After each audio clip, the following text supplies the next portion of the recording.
और यहाँ पर ये ऑप्थेल्मोलॉजी के इस नए भवन का और नए डिपार्टमेंट का इसका श्री गणेश करने का सौभाग्य भी मिला। मैं इस गौरवमय संस्थान प्रेस्टिजियस इंस्टीट्यूट यहाँ आने पर गौरवान्वित भी महसूस करता हूँ और साथ ही साथ बहुत ही खुशी भी मुझे हो रही है कि मुझे आज इस कार्यक्रम में शामिल होने का सौभाग्य मिला है। एक बहुत ही कोइंसिडेंस भी है। कोइंसिडेंस ऐसा है कि जब मैं पिछली बार स्वास्थ्य मंत्री था 2019 में, तो अंतिम शिलान्यास मैंने यहीं इसी ऑप्थेल्मोलॉजी डिपार्टमेंट का यहां 2019 में, जब उस समय मुख्यमंत्री नीतीश कुमार जी हुआ करते थे, तो उनके गौरवमय उपस्थिति में मैंने यहां शिलान्यास किया था। और आज फिर से मंत्री बनने के बाद पहला उद्घाटन भी मैं IGIMS के उसमें कर रहा हूं। यह मुझे सौभाग्य मिला है। मित्रों, अभी सम्माननीय नीतीश जी ने, यशस्वी मुख्यमंत्री जी ने IGIMS के इतिहास के बारे में प्रकाश डाला है। अगर हम गौर से उनकी बात को याद रखें तो ध्यान में आएगा कि इस इंस्टीट्यूट का भी, स्वास्थ्य विभाग का भी और बिहार के विकास की भी कहानी और विकास के मील पत्थर और उसको आगे विकसित करने की योजना, जो कुछ भी हम सबको आज देखने को मिलती है, उसकी कहानी 2005 से शुरू होती है। यह हमको ध्यान में रखना चाहिए। अगर आप इस इंस्टीट्यूट के भी इतिहास को खंगालेंगे और आप ध्यान से देखेंगे तो आपके ध्यान में आएगा कि IGIMS 1983 से 2005 तक यहां विकास की क्या गति थी और 2005 से लेकर के 2024 तक विकास ने किस तरीके से एक लंबी छलांग लगाई है, यह भी आपको पास दिखने को मिलता है। आप जब भी इस कैंपस का चक्कर लगाएंगे तो आप पाएंगे कि विकास के हर मील पत्थर पर वहां कहीं ना कहीं NDA सरकार का नाम दर्ज है और वही विकास की कहानी कहता है। मैं ये भी बताना चाहूंगा कि आज 2017 में जब स्वास्थ्य नीति दोबारा बनी 3 दशक के बाद, और वो मोदी जी के नेतृत्व में और नीतीश जी के सानिध्य में जब नई शिक्षा नीति बनी, तब जाकर के स्वास्थ्य विभाग के दृष्टि से संपूर्णता में स्वास्थ्य को सोचना शुरू हुआ। पहले स्वास्थ्य का मतलब होता था क्यूरेटिव, मरीज बीमार हो उसका इलाज करो, मरीज बीमार हो उसका इलाज करो। ये 2017 के बाद सोच पैदा हुई कि बीमार को बीमार नहीं होने देना, preventive, promotive, curative, palliative, rehabilitative, geriatric, ये सबकी चिंता करने का काम हम लोगों ने शुरू किया और उसको हमने प्रिवेंटिव मेडिसिन से लेकर के प्रमोटिव हेल्थ केयर को आगे बढ़ाने का काम किया। आज जब मैं यहां आया हूं तो मैं आपसे ये चर्चा भी करना चाहूंगा। मित्रों, आप सब लोग स्वास्थ्य विभाग में काम करते हैं। मैं आपसे एक बात जरूर कहूंगा कि आपके द्वारा किए गए कार्य की पहचान, इस पहचान को बनने में समय लगता है और इसलिए कभी भी पहचान बनाने के हड़बड़ाहट में कहीं अपने साधना से आपने विचलित नहीं होना है। मीडिया के लोग हमारे बारे में समझते समझते इनको बहुत समय लगेगा और अच्छी खबर पहुंचने में बहुत देर लगती है। लेकिन सच्चाई ये है कि मानवता का सही अर्थों में अगर कोई सेवा करने का माध्यम है तो वो और कोई माध्यम नहीं, वो स्वास्थ्य विभाग है और वह स्वास्थ्य की दृष्टि से किया जाए। मित्रों, शायद आप लोगों को मालूम नहीं होगा, ये दुनिया का सबसे बड़ा कोहॉर्ट है। और दुनिया का सबसे बड़ा कोहॉर्ट क्या है? हम हर साल 2 करोड़ बच्चों को और 2.25 करोड़ माताओं का जच्चा बच्चा की पूर्णतः सेवा करके इस महान भारत की महान सेवा में जुटे हैं। इस बात को भी हमको समझ लेना चाहिए। कभी आपने सोचा है कि हमारे यहां के स्वास्थ्य विभाग की व्यवस्था कैसी है? हमारे यहां की स्वास्थ्य विभाग की व्यवस्था इतनी पुख्ता है, इतनी उम्दा है और इतनी पक्की है कि जब माता प्रसूति की गर्भावस्था में जाती है, जब वो प्रेग्नेंट होती है, तब से लेकर 6 बार उसका एंटीनेटल चेकअप होना, 3 बार इनोकुलेशन होना, इंस्टीट्यूशनल डिलीवरी कराना। और इंस्टीट्यूशनल डिलीवरी का मतलब है 33% इंस्टीट्यूशनल डिलीवरी कराने का काम ये आज स्वास्थ्य विभाग कर रहा है। इसको हमको समझना चाहिए। मैं यहां ये भी आपसे चर्चा करना चाहूंगा, किसी को मालूम नहीं है, हम लोग यहां जो ये स्वस्थ दिख रहे हैं ना, आपको पता नहीं है कि आपके पीछे स्वास्थ्य विभाग जन्म से लेकर 16 साल की उम्र तक 26 इंजेक्शन लगाता है और आपको स्वस्थ बना करके खड़ा करता है और वह स्वस्थ योजना चलती है।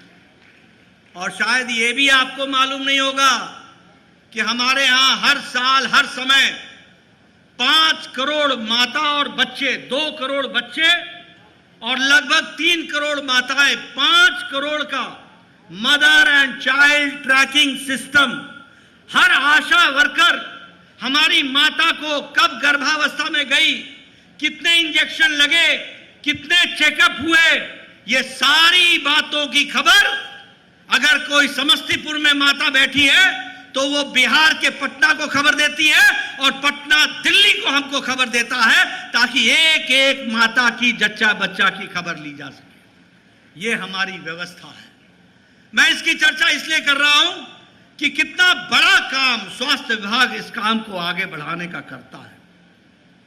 All India institute of medical sciences की बात करें तो मुझे खुशी है आपको बताते हुए कि मोदी जी के नेतृत्व में आज जो 6 all India institute of medical sciences थे, आज 22 all India institute of medical sciences बन रहे हैं और तैयार हो रहे हैं। अटल जी के समय में पटना का all India institute medical sciences बना और उस समय नीतीश जी ने मुझसे कहा था कि इसकी चिंता करो। हम लोगों ने उसकी चिंता की। आज वो पायनियर इंस्टीट्यूट के रूप में आगे खड़ा हुआ है और अब आगे आने वाले समय में प्रधानमंत्री मोदी जी के द्वारा एक लंबे अंतराल के बाद, मैं नीतीश जी का धन्यवादी हूं जिन्होंने दरभंगा के लिए मुझे अलग से जमीन दी है और बहुत जल्द वहां भी एक all India institute of medical sciences खड़ा होगा। यह बात का आपको विश्वास दिलाना चाहता हूं। कल मैं जा रहा हूं, उस जमीन को मैं देखूंगा। मैंने उसके लिए नई एजेंसी हायर कर ली है, नई एजेंसी अपॉइंट कर दी गई है, उसका स्ट्रक्चरल डिजाइन बन रहा है। वह जमीन थोड़ी नीची है। बिहार सरकार का धन्यवादी हूं जिसने उसको भरने के लिए आर्थिक रूप में उसके लिए सहायता दी है, लेकिन हमने भी तय किया है कि हम उसके ऊपर प्लिंथ लेवल पर उठा करके एक भव्य all India institute of medical sciences Darbhanga का बनाएंगे और उसको हम आदरणीय प्रधानमंत्री मोदी जी के करकमलों द्वारा जब शुरुआत होगी तो उसको फिर हम जनता को समर्पित करेंगे और उसको हम आगे बढ़ाएंगे। मित्रों, मुझे बिहार आकर के एक बात की और खुशी होती है। आप बताइए मुझे, आप इस बात को बताइए कि आज देश में 75 नए कॉलेजेस अप्रूव्ड हुए हैं और लगभग 200 करोड़ रुपए की नए सुपर स्पेशलिटी ब्लॉक्स अप्रूव हुए। कितने? 75। और उस 75 में 5 बिहार में हैं जिनको हमने 200 करोड़ रुपए प्रति सुपर स्पेशलिटी ब्लॉक के लिए दे करके उसको हमने स्थापित करने का काम किया है। और आज मैं गया जाऊंगा, आज मैं भागलपुर जाऊंगा, कल मैं दरभंगा जाऊंगा, मुजफ्फरपुर जाऊंगा और इन सब जगहों पर वह सुपर स्पेशलिटी ब्लॉक उसको मैं समर्पित करूंगा बिहार की जनता के लिए। और नीतीश कुमार जी का उसमें आशीर्वाद हमको मिला। मैं नीतीश जी का बहुत बहुत धन्यवादी हूं, क्योंकि जो बिहार सरकार का योगदान था वो उसमें उनका हमको 80 करोड़ का योगदान हर इंस्टीट्यूट में मिला, जिसके कारण आज वो सुपर स्पेशलिटी ब्लॉक बन करके तैयार हुआ है। ये भी मैं आपको बताना चाहता हूं। मित्रों, मैं एक चर्चा और आपसे करना चाहता हूं। देखिए, हमको सही बातों की जानकारी होनी चाहिए और गौरव महसूस करना चाहिए। यहां बिहार के बहुत से डॉक्टर बैठे हैं जिन्होंने बिहार से शिक्षा ली है। बहुत से ऐसे डॉक्टर होंगे जिन्होंने लंदन में जाकर के FRCS किया होगा। बहुत से ऐसे डॉक्टर होंगे जिन्होंने लंदन में जाकर के FRCP की होगी। बहुत से ऐसे डॉक्टर होंगे जिन्होंने विदेशों से डिग्रियां हासिल की होंगी। लेकिन मैं आपको बताना चाहता हूं, एक समय था कि हम लंदन के नेशनल हेल्थ सर्विसेज की और नेशनल हेल्थ सिक्योरिटी की चर्चा करते थे और हम यूनिवर्सल हेल्थ कवरेज की चर्चा करते थे। जब 2014 में मैं पहली बार स्वास्थ्य मंत्री बना और जब मैं दुनिया के इंटरनेशनल फोरम्स पर जाता था तो मुझे यह महसूस होता था कि क्या कभी हम भी यूनिवर्सल हेल्थ कवरेज दे पाएंगे? क्या हम गरीब लोगों को स्वास्थ्य की सेवाएं दे पाएंगे? क्या हम गरीब लोगों को स्वास्थ्य से जोड़ सकेंगे? लेकिन मुझे खुशी है आज ये आपको बताते हुए कि दुनिया का सबसे बड़ा health coverage programme Ayushman Bharat के 12 करोड़ 74 लाख परिवार, भारत के 55 करोड़ लोग, भारत की 44% की आबादी, और ये आबादी कौन है?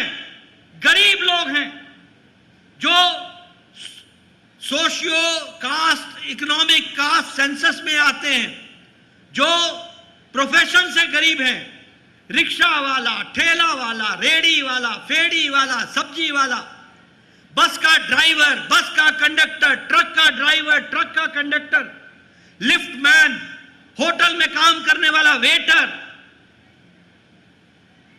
हमारे बाल काटने वाले बार्बर, हमारे जूता का काम करने वाले हमारे कॉबलर्स, ऐसे गरीब लोगों को प्रधानमंत्री मोदी जी ने और यहां नीतीश कुमार जी ने उनका साथ दिया। आयुष्मान भारत में ऐसे 55 करोड़ लोगों को हर साल 5 लाख रुपए का हेल्थ कवरेज देने का काम किया, गंभीर बीमारी से लड़ने का। आज हम दुनिया की सबसे बड़ी हेल्थ कवरेज बन गए हैं। यूनिवर्सल हेल्थ कवरेज में हम नंबर 1 पर आकर के खड़े हो गए हैं। यह परिस्थिति आज आकर के खड़ी हुई है और इस तरीके से हम विकास के नए आयाम को हम खड़े करने का प्रयास कर रहे हैं। मुझे मालूम है, जब मैं IGIMS की बात करता हूं तो ये IGIMS सिर्फ बिहार को और पटना को नहीं सेवा कर रहा है, ये सेवा उड़ीसा की भी कर रहा है, यह सेवा बंगाल की भी कर रहा है, यहां नेपाल से भी लोग आ रहे हैं। ऐसी सेवा में आप जुड़े हैं और आज मुझे खुशी है कि IGIMS के हमारे ऑप्थेल्मोलॉजी डिपार्टमेंट ने लगभग 1000 से ज्यादा हमारे कॉर्निया का ट्रांसप्लांट किया है। मैं यहां के अधिकारियों को बधाई देता हूं, उनको बहुत बहुत शुभकामनाएं देता हूं जिन्होंने इस काम को आगे बढ़ाने का काम किया है। आज लगभग 189 करोड़ की लागत से ऑप्थेल्मोलॉजी का ये जो अपग्रेडेशन हुआ है, इसके लिए मैं पुनः यहाँ पर इस इंस्टीट्यूट को बधाई देता हूँ। इस इंस्टीट्यूट में 11 मॉड्यूलर ऑपरेशन थिएटर्स बने हैं। 11 मॉड्यूलर ऑपरेशन थिएटर का मतलब है वर्ल्ड क्लास स्टैंडर्ड्स के ऑपरेशन थिएटर। और मॉड्यूलर ऑपरेशन थिएटर का मतलब है कि आप ऑपरेशन थिएटर में बगैर गए कैमरा से क्लासरूम में आप बच्चे शिक्षा ले सकते हैं और लाइव ऑपरेशन को देख सकते हैं। इस तरीके की व्यवस्था की गई है। इसी तरीके से 154 बेडेड हॉस्पिटल है, 24/7 इमरजेंसी है, सबसे लेटेस्ट टेक्नोलॉजी का इक्विपमेंट यहां लगाया गया है और 5 नए जो हमारे सुपर स्पेशलिटी डिपार्टमेंट है जैसे cornea and refractive, glaucoma, retina and uvea, oculoplasty and squint, paediatric ophthalmology, neuro ophthalmology, ये सारे नए डिपार्टमेंट यहां बिहार की जनता को आज नीतीश जी के करकमलों द्वारा, मेरे द्वारा ये समर्पित किया गया है। इसके लिए मैं आपको बहुत बहुत बधाई देना चाहता हूं और आपको इसके लिए बहुत शुभकामनाएं देना चाहता हूं।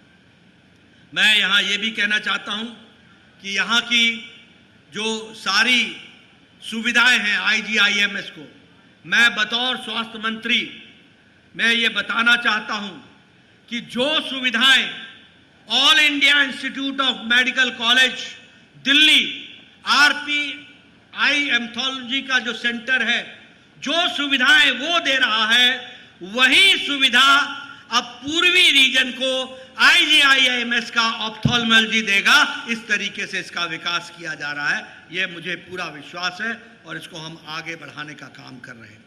मुझे यह भी बताने की इच्छा होती है और आपको बताना चाहता हूं कि लगभग आज इसी मंच से नीतीश जी के साथ 304 हमारे स्वास्थ्य संस्थान, जिसमें PHC है, जिसमें आयुष्मान आरोग्य मंदिर है, जिसमें CHC है, जिसमें डिस्ट्रिक्ट के हॉस्पिटल्स हैं, लगभग 550 और 551 करोड़ रुपए की लागत से बनने वाली बिल्डिंग का या तो हम आज यहां से श्री गणेश कर रहे हैं या उनका शिलान्यास कर रहे हैं। इस तरीके से बिहार की जनता को समर्पित कर रहे हैं। और इसी तरीके से 183 फाउंडेशन इंस्टीट्यूट्स का 299 लगभग 300 करोड़ रुपए की लागत से हम उसका शिलान्यास भी कर रहे हैं, उस कार्य को भी पूरा कर रहे हैं।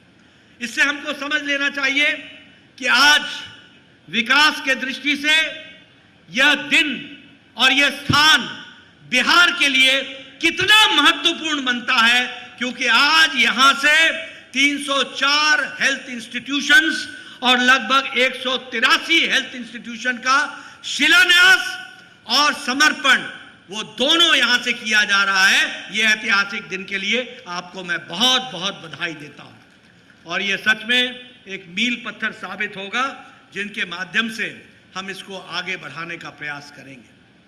मित्रों, मैंने आपके सामने कम समय में एक लंबा सूची आपके सामने रखी है विकास की।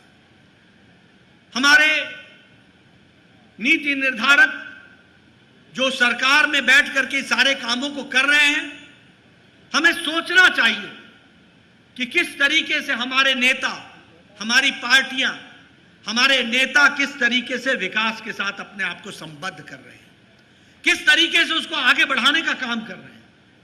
और इसलिए मैं पत्रकार बंधुओं से कहूंगा, जरा खोज करो 1983 से लेकर 2005 का इतिहास इस IGIMS का और 2005 से 2024 की यात्रा, आपको अपने आप समझ में आ जाएगा कि अमावस्या कब लगी थी और पूर्णमासी कब हुई। ये इसका आपको अंदाजा मिल जाएगा, आपको खुद समझ में आ जाएगा। और मैं हमेशा कहता हूं, उजाले का आनंद लेना हो तो अंधकार की त्रासदी को हमेशा समझ के चलो। और इसलिए हमेशा याद रखो, ये सत्ता में बैठे हुए लोग कौन आपके रहनुमा हैं, कौन आपकी चिंता करते हैं, कौन आपसे दिन रात आपके विकास के बारे में सोचते हैं। कभी आपने किसी मंच पर सुना कि एक ही मंच पर विकास की इतनी लंबी चौड़ी लिस्ट किसी दूसरी पार्टी के नेताओं ने रखने का प्रयास किया हो? उन्होंने हमेशा समाज को बांट करके फूट डालो और राजनीति करो, यही उनका उद्देश्य रहा है। मैं बिहार से जुड़ा हुआ हूं, मुझे आज बहुत खुशी है कल मैं पीएमसीएच में जाने वाला हूं। मैंने पिछली बार कहा था कि मैं पीएमसीएच से मेरा विशेष संबंध है, क्योंकि यह शरीर इस धरती पर पीएमसीएच में ही विराजमान हुआ था। मुझे आने का सौभाग्य भी उसी पीएमसीएच में मिला था। और मैंने कहा था उस समय, नीतीश जी से भी कहा, और मंगल पांडे जी ने नीतीश जी के निर्देश का पालन किया और सुपर स्पेशलिटी ब्लॉक का शिलान्यास वहां हुआ। आज वो सुपर स्पेशलिटी ब्लॉक वहां पर बन करके तैयार हुई है। लेकिन मुझे खुशी है कि नीतीश जी ने एक विशेष चिंता करके आज वहां पर 5,642, मैं ठीक बोल रहा हूं, 5,462 बेड का दुनिया का दूसरे नंबर का अस्पताल बनाने का काम आज पीएमसीएच में हो रहा है। मित्रों, यह पीएमसीएच का कहानी आपको 1980 में भी मालूम होगी। आपने पीएमसीएच की दुर्दशा 80 के दशक में देखी होगी, 90 के दशक में देखी होगी। एक समय में PMCH was one of the Pioneer institutions, और एक समय में ऐसा राज आया कि जहां हर कुछ चरने लग गया। कोई वहां काम नहीं, कोई विकास नहीं। नीतीश जी आए तो फिर से उसके विकास की कहानी शुरू हुई, और आज वहां सुपर स्पेशलिटी ब्लॉक भी बन करके तैयार हुआ, और आज वहां 5,462 बेड का 3 फेज में बनने वाला दुनिया का दूसरे नंबर का सबसे बड़ा अस्पताल बन रहा है। आप समझ सकते हैं कि पटना और बिहार मेडिकल हब बन जाएगा। इस बात को भी हमको समझना चाहिए। इसलिए आप सब लोग जागृत नागरिक हैं। आप सिर्फ डॉक्टर ही नहीं हैं, आप सिर्फ मरीज के नब्ज ही नहीं पकड़ते हैं, आप नब्ज के माध्यम से भारत के समाज की नब्ज को भी टटोलने का आपको अच्छा आइडिया रहता है। इसलिए समाज को भी नेतृत्व देना आपकी जिम्मेवारी है। और आपसे मैं एक ही दरखास्त करूंगा, काम करने वाले को आशीर्वाद दीजिए और काम नहीं करने वालों को आराम देने का भी, विराम देने का भी काम कीजिए। ये आपसे मैं जरूर दरखास्त करूंगा। मुझे पूरा विश्वास है कि आप इस काम को आगे बढ़ाएंगे। मैं नीतीश जी को पुनः विश्वास दिलाना चाहता हूं। प्रधानमंत्री मोदी जी आतुर हैं, जल्द से जल्द दरभंगा का एम्स बने, और उसके लिए मैं कल जाऊंगा, उसको देखूंगा भी, और जल्द से जल्द उसका कार्य प्रारंभ होगा प्रधानमंत्री मोदी जी के कर कमलों द्वारा। ये भी मैं आपको बताना चाहता हूं। और इस विकास के कार्य को अनवरत हम आगे बढ़ाते चले जाएंगे, और आपके नेतृत्व में यह आगे बढ़ेगा, ऐसा मेरे को पूरा विश्वास है। बिहार जो नई विकास के आयाम देख रहा है, उसमें और तीव्र गति से हम आगे बढ़ेंगे। इन्हीं शब्दों के साथ आपका बहुत बहुत धन्यवाद, और नीतीश जी का मैं विशेष करके धन्यवाद देता हूं, जिन्होंने पर्सनल तौर पर, व्यक्तिगत रूप में हर चीज में रुचि लेकर के सभी विभागों में कार्य को दक्षता मिले, इसका प्रयास किया है। और यहां IGIMS के हर बारीकियों में जाकर पर्सनल इंटरेस्ट लेकर के इन्होंने इस काम को पूरा करने में अपना योगदान किया है। और all India institute of medical sciences Patna में भी रुचि लेकर उसमें भी जो आपने काम किया, उसके लिए मैं आपको धन्यवाद देता हूं।